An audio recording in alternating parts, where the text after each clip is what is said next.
Powerful typhoon prompts evacuations in northern Philippines.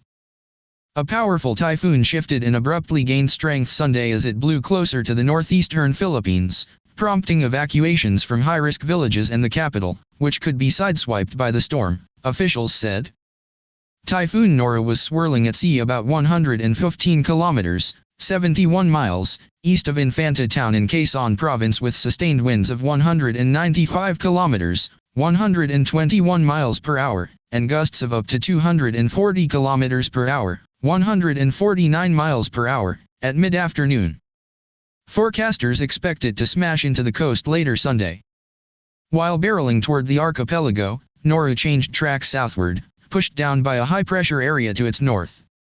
It gained considerable strength, transforming from a storm with sustained winds of 85 kilometers per hour, 53 miles per hour, Saturday into a super typhoon just 24 hours later in an explosive intensification at sea, Vicente Malino, who heads the country's weather agency, told the Associated Press. Thousands of villagers were evacuated, some forcibly from the typhoon's path, as well as from mountainside villages prone to landslides and flash floods and in coastal communities that could be hit by tidal surges as high as 3 meters, about 10 feet, in Quezon province, including Pololo Island and nearby Aurora province.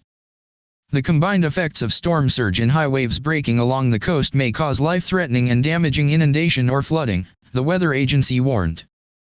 In Manila's seaside slum district of Tondo, some residents left their homes with bags of belongings and hurriedly walked to a nearby evacuation center as the sky darkened and rains started to fall. The typhoon is strong and we live by the sea, said 50-year-old Marilyn Yubitan, who left their shanty with her 2 young daughters.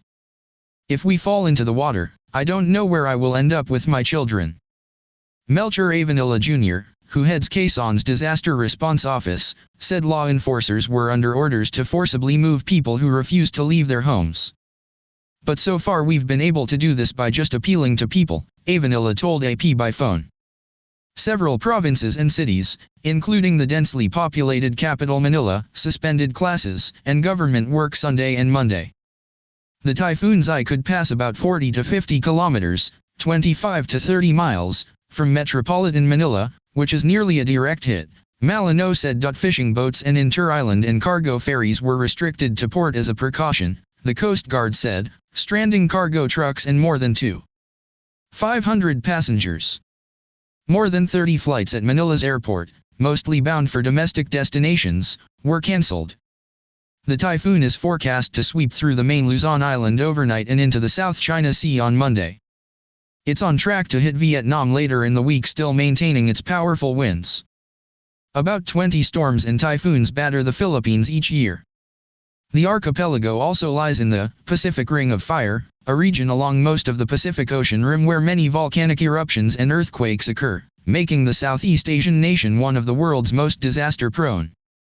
In 2013, Typhoon Haiyan, one of the strongest recorded tropical cyclones in the world, left more than 7,300 people dead or missing, flattened entire villages, swept ships inland and displaced more than 5 million in the central Philippines well to the south of Nora's path.